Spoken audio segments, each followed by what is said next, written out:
Any early childcare educator will say, there's too much paperwork. This is minimal amount of paperwork and the bang for your buck is huge. So it takes hardly anything to pull a play world together and you will get massive amount of mileage out of it.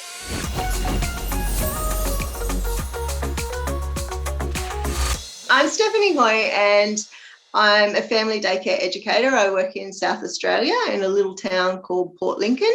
I work from home and across a working week have 14 different children come to my house, and their age ranges from 6 weeks through to school age.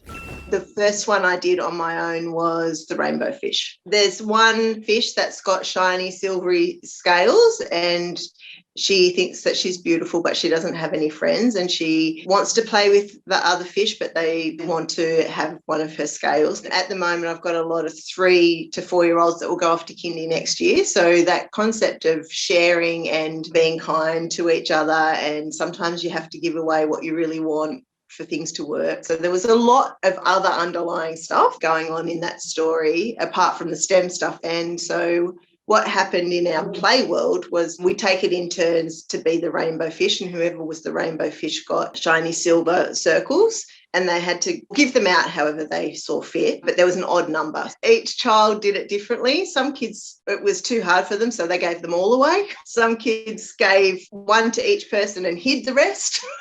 One kid actually got scissors and wanted to cut them up so that it would go evenly. So it was really interesting to see how their little minds processed it. It's such a different teaching model. So they don't understand that I've got something that I intentionally want to teach them. They just love that I was playing with them and it wasn't all about, no, you have to do what I say, and no, we can't do that. So they were able to throw ideas up and, oh, what if we do this? And what happens if we do this? And I was like, I don't know, let's find out. So they were really excited that they could be leading the grown-up. There was a massive social emotional connection with the kids and a massive learning there for them as well. The empathy that they developed for the characters, they were sad for the rainbow fish because the rainbow fish was so sad, and they were able to transfer what was happening in the play world, which might have only been like 20, 30 minutes in a day, but it was so engaging for them that they were talking about it constantly throughout the day when they were doing other activities.